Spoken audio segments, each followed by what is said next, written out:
बिस्मिल्लाहिर्रहमानिर्रहीम। नाज़रीन अस्सलाम वालेकुम, मैं हूँ इमरान वसीम। नाज़रीन, हुकूमत 26वीं आइनी तरमीम को पार्लियामेंट के ऐवान से, चाहे वो सेनेट का ऐवान है चाहे वो कौमी असम्बली का ऐवान है, 2/3 अक्सरियत से मंजूर करवाने में तो कामयाब हो गई। लेकिन अब इस 26वीं आइनी तरमीम को लेके आज 21 अक्टूबर को सुप्रीम कोर्ट ऑफ पाकिस्तान में क्या चल रहा है और जो सुप्रीम कोर्ट के जजेस हैं, बिलखुसूस जस्टिस मंसूर अली शाह और जस्टिस आयशा मलिक साहबा, इस आइनी तरमीम को किस नज़र से देखते हैं, आज सुप्रीम कोर्ट में इस तरमीम के हवाले से क्या चल रहा है, एक तो ये डिटेल्स आप नाज़रीन के साथ हम शेयर करेंगे और इस मामले से जुड़ी जो दीगर अहम खबरें हैं, जिनकी हेडलाइन, जिनके टाइटल्स थंबनेल पे आप देखने वालों ने पढ़े हैं, उनकी तफसीलात भी प्रोग्राम में आपके साथ हम शेयर करेंगे। लेकिन व्लॉग का आगाज़ करने से पहले आप देखने वालों से चैनल सब्सक्रिप्शन की दरख्वास्त करेंगे कि जिन दोस्तों की जानिब से अभी तक चैनल को सब्सक्राइब नहीं किया गया, उनसे दरख्वास्त होगी कि चैनल को सब्सक्राइब कर लें, बेल आइकॉन का बटन प्रेस करें। वीडियो अगर पसंद आए तो इसे लाइक भी करें और शेयर भी करें। नाज़रीन, आज पीर के रोज़ जस्टिस मंसूर अली शाह साहब के बेंच में जो मुकदमा समाअत के लिए मुकर्रर है या मुकर्रर था, जिसकी समाअत हो चुकी है, 3 हफ्तों के लिए उस अदालती प्रोसीडिंग को मुलतवी कर दिया गया है। ये मुकदमा था मौसमियाती तब्दीलियों से मुतल्लिक जो अथॉरिटी है उसके क़याम और उसके चेयरमैन की तकर्री के हवाले से। आज जस्टिस मंसूर अली शाह साहब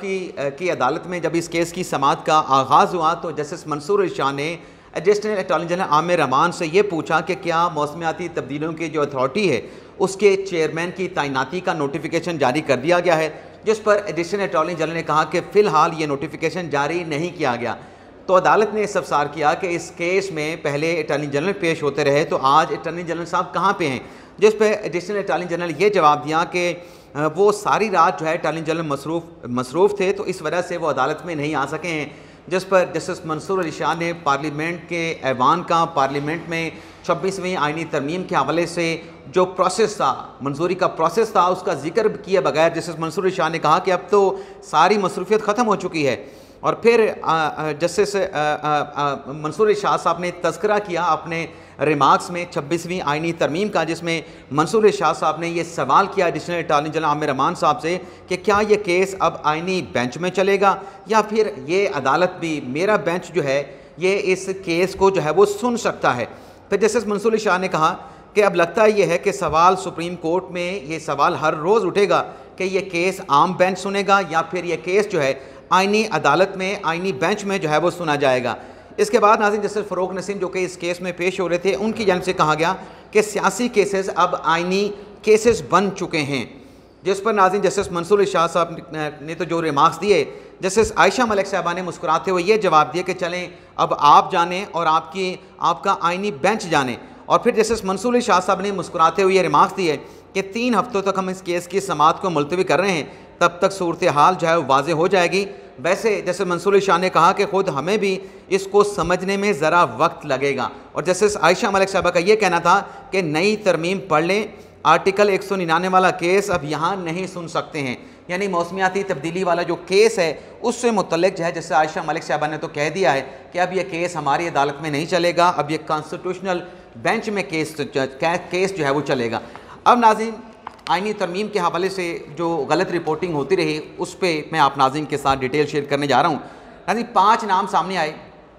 जिस पे कहा गया कि ये आज़ाद अरकान हैं और इनका ताल्लुक़ पाकिस्तान तहरीक इंसाफ से है, लेकिन हुकूमत ने 26वीं आइनी तरमीम को कौमी असम्बली से मंजूर करने के लिए उन 5 PTI के मुनर्रफ अरकान को अप्रोच किया, उनको मैनेज किया और कौमी असम्बली में उनका वोट डलवाल कर जो है वो 26वीं आइनी तरमीम जो है वो मंजूर करवा ली। अब इन 5 अरकान में लोग कौन से थे, मैं उनके नाज़रीन आपको नाम पढ़ देता हूँ और फिर फैक्चुअल पोजीशन भी आप नाज़रीन के सामने रखना इंतहाई ज़रूरी है कि हकीकत क्या है। पहले नाज़रीन की आप तस्वीर देख लें, ये 5 अरकान हैं जिनके वोट कल हुकूमत ने डलवाए हैं, जिसमें एक चौधरी इलियास हैं, ज़हूर कुरैशी हैं, मुबारक ज़ेब हैं, औरंगज़ेब खिची हैं और उस्मान अली हैं। अब इससे मुतल्लिक़ उमर अयूब साहब ने भी कहा कि ये हमारे हैं, हमारी पार्टी के लोग हैं, इनको इनराफ़ करवाया गया है। और हकीकत नाज़रीन ये है कि जो सुप्रीम कोर्ट ने मखसूस नशिस्तों के हवाले से फ़ैसला दिया था, उस फ़ैसले को निकाल के आप ख़ुद पढ़ें। उस फैसले का पेज नंबर गालिबन 66 है, या 60 से आगे आपको वो लिस्ट मिल जाएगी जो सुप्रीम कोर्ट ने बाइफर्केशन की थी कि ये 39 तो डायरेक्टली पाकिस्तान तहरीक इंसाफ के हैं और 41 जो है वो आज़ाद हैं और ये अपने एफिडेविट जो है इलेक्शन कमीशन में जमा करवाएंगे और ये जो भी एफिडेविट होगा इलेक्शन कमीशन उस पर एक्ट पान करते हुए उस पर अमल दरामद करेगा। यानी वो डायरेक्शन ऐसी थी कि वो 41 भी तहरीक इंसाफ का ही गलबन बयान अल्फी जमा कराएंगे उसमें शमूलियत का, तो तहरीक इंसाफ उनको भी पीटीआई के डिक्लेयर कर दे। अब नाज़रीन जो मैंने 5 नाम आपके सामने रखे हैं, आप ख़ुद वो सुप्रीम कोर्ट की जारी की गई 39 अरकान की फ़हरिस्त निकाल लें जिसमें 39 लोगों को पीटीआई का डिक्लेयर किया गया, उसको भी चेक करें और जो 41 आज़ाद अरकान वाली फ़हरिस्त है, लिस्ट है, उसको भी निकाल के देखें, एक एक नाम को पढ़ें। ये जो 5 नाम हैं जिसमें चौधरी इलियास हैं, ज़हूर कुरैशी हैं, मुबारक ज़ेब हैं और खिची साहब हैं और एक और चौधरी इलियास साहब हैं, ये 5 नाम आपको किसी फ़हरिस्त में नहीं मिलेंगे, किसी लिस्ट में नहीं मिलेंगे, ना 39 वाली फ़हरिस्त में ये आपको मिलेंगे, ना 41 वाली फ़हरिस्त में ये आपको मिलेंगे। ये जैसे हसन अयूब साहब हमारे जो सीनियर सहाफ़ी तज़कियाकार हैं, उनका दावा था कि जो आज़ाद हैं वो आज़ाद हैं, मदर पिदर आज़ाद हैं और वो आज़ाद ही रहेंगे, ये आज़ाद ही इलेक्शन जीते। चाहे कुछ लोग ये कह रहे हैं कि ये लोग जो हैं ये इनको वोट जो है वो पाकिस्तान तहरीक इंसाफ का पड़ा था, ये पाकिस्तान तहरीक इंसाफ के वोट बैंक से जीत के आए थे। मैं सिर्फ एक मिसाल दूंगा, मुबारक ज़ेब जिनका ताल्लुक़ खैबर पख्तूनख्वा से था, जब वो इलेक्शन लड़ा, आज़ाद सिर्फ में इलेक्शन लड़ा, उसके मुकाबले में तहरीक इंसाफ का अपना कैंडिडेट था। तहरीक इंसाफ ने यह नहीं कहा कि मुबारक ज़ेब हमारा कैंडिडेट है, मुबारक ज़ेब के मुकाबले में तहरीक इंसाफ ने अपना कैंडिडेट जो है वो खड़ा किया था कि ये हमारा कैंडिडेट ये है, मुबारक ज़ेब हमारा कैंडिडेट नहीं है। तो आज कैसे तहरीक इंसाफ ये दावा कर रही है कि मुबारक ज़ेब हमारा है, हमारी जमात से है, हमारा वोट बैंक इसको पड़ा है, और बाकियों के भी मुझे ज़्यादा उसके स्टैट नहीं मालूम, फैक्ट्स नहीं मालूम, लेकिन जो लिस्ट सुप्रीम कोर्ट से जारी हुई थी मखसूस नशिस्तों के केस में 39 की 41 की, जिस पर खुद तहरीक इंसाफ का एम्फसाइज़ है कि 80 के 80 हमारे अरकान हैं, तो वो तो उसमें उनका नाम ही नहीं। तो ये जो प्रोपोगंडा किया गया और जो कौमी असम्बली के फ्लोर पे बात की गई, उसे ख्वाजा आसिफ साहब ने क्लियर भी किया कि ये आज़ाद हैं, इनका तहरीक इंसाफ के साथ कोई लेना देना नहीं, कोई ताल्लुक़ वास्ता ही नहीं। लेकिन आप देखें कि कैसे इन चीज़ों को एग्जैजरेट किया गया कि ये तो जो तहरीक इंसाफ के हैं, इनको छुपा के लाया गया है। वो कभी तहरीक इंसाफ में शामिल होने का 79 अरकान, जो कि चले सुन्नी इत्तेहाद कौंसल के 80 अरकान आप रख रहे हैं, वो कभी सुन्नी इत्तेहाद कौंसल में भी शामिल नहीं हुए। ये जो चौधरी इलियास साहब हैं, ये तो काफ लीग में चले गए थे, ये तो काफ लीग में चले गए थे आज़ाद इलेक्शन जीतने के बाद, और फिर जब उन्होंने बजट में वोट नहीं किया था, उनके खिलाफ चौधरी शुजात हुसैन ने रेफरेंस दायर कर रखा है। अगर ये तहरीक इंसाफ के हैं चौधरी इलियास साहब, तो फिर रेफरेंस उनके खिलाफ इनराफ होने का तहरीक इंसाफ फाइल करती, डिस्क्वालिफिकेशन का रेफरेंस तहरीक इंसाफ को फाइल करना चाहिए था। काफ लीग के चौधरी शुजात हुसैन ने उनके खिलाफ कैफर रेफरेंस दायर कर दिया, क्योंकि काफ लीग का चौधरी शुजात हुसैन का मौक़िफ़ ये है कि हमारी जमात में शामिल हुए थे, एफिडेविट भी दिया था। तो अब फिर देखें, अब वो दोबारा मतलब अपनी काफ लीग की तरफ आ गए और हुकूमती इत्तेहाद को 26वीं आइनी तरमीम के हवाले से जो है वो वोट उनकी जानिब से कर दिया गया। लेकिन आज यहाँ पर झूठ चलता है, झूठ सोशल मीडिया पर भी चलता है और बाकी जगह पर भी चलता है। आप ये देखें कि ओन अब्बास बीपी साहब जिन्होंने कल हमारी आंखों के सामने, जब हम सेनेट के ऐवान में मौजूद थे, 65 अरकान मौजूद थे, और जब इजलास की 26वीं आइनी तरमीम के हवाले से कार्रवाई का आगाज़ किया तो जनाब खड़े हो गए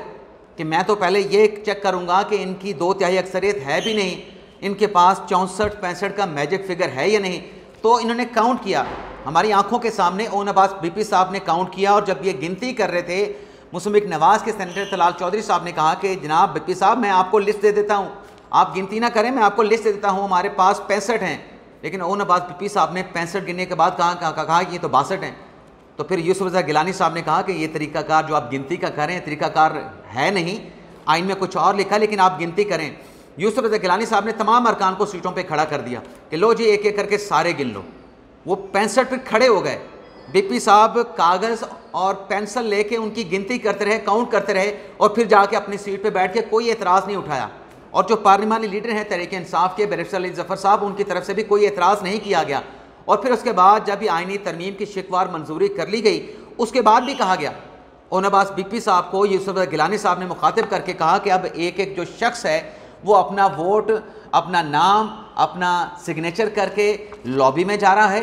और उसकी वीडियो भी बन रही है। आपने जाके लॉबी में उनकी गिनती करनी है। यूसुफ रज़ा गिलानी चेयरमैन सेनेट ने कहा कि बीपी साहब आपने जाके उनको काउंट करना है, लॉबी में चले जाएं, आप जाके गिन लें। लेकिन ज़ाहिर सी बात है 65 पूरे थे और ओन पास बीपी साहब थोड़े से शर्मिंदा भी थे कि मैंने 62 की बात कर रहा हूँ, यहाँ 65 पूरे हैं और 65 मैं खुद गिन चुका हूँ। तो फिर वो 65 दोबारा पूरे नहीं किए उन्होंने, रीकाउंट नहीं किया। और फिर गिलानी साहब ने यह भी कहा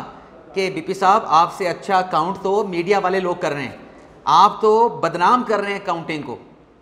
तो ये आप देख लें किस तरीके से सोशल मीडिया के ऊपर जो है वो झूठा प्रोपेगेंडा किया जाता है। और मैं तो ये कहूँगा कि तहरीक इंसाफ ने अपना इमेज ऐसा बना लिया है कि सच बात भी करें अब लोग यकीन नहीं करेंगे। अभी जो 5 अरकान के हवाले से बात की गई कि ये हमारे लोग हैं, इनको करोड़ों रुपए की ऑफ़र की गई है, इनको करोड़ों रुपए की ऑफ़र की गई है, अरबों रुपए तक की ऑफ़र का कह दिया गया। ना सेनेट में से इनके किसी सेनेटर ने वोट डाला, बैरिस्टर गौर साहब ने नाम भी बता दिया कि ये लोग जो है मुमकिन तौर पे जो है उनके साथ हमारा राब्ता नहीं हो रहा, हुकूमत को वोट कर सकते हैं। और फिर जब कौमी असम्बली में ये तरमीम पेश होनी थी तब भी तहरीक इंसाफ की जानिब से कहा गया कि 9 लोगों के साथ हमारा राब्ता नहीं हो रहा। तो उनके तो किसी शख्स ने वोट नहीं दिया। तहरीक इंसाफ में जो 80 सुन्नी इत्तेहाद कौंसल वाले थे उसमें से भी किसी ने दिया। लेकिन अगर आप वो 41 वाली लिस्ट ले लें, 39 वाली लिस्ट ले लें जो कि फिर भी 80 बनते हैं, उसमें से किसी ने भी वोट नहीं किया। तो फिर किस चीज़ का प्रोपेगेंडा किया जा रहा था, किसके ऊपर हाउस ट्रेडिंग का इल्ज़ाम लगाया जा रहा था और कोई सबूत नहीं कि किसको ऑफ़र हुई है और किसने ऑफ़र की है। मतलब आप चलें ये भी बता देंगे कि उसको ऑफ़र हुई है, भी ऑफ़र करने वाला कौन है,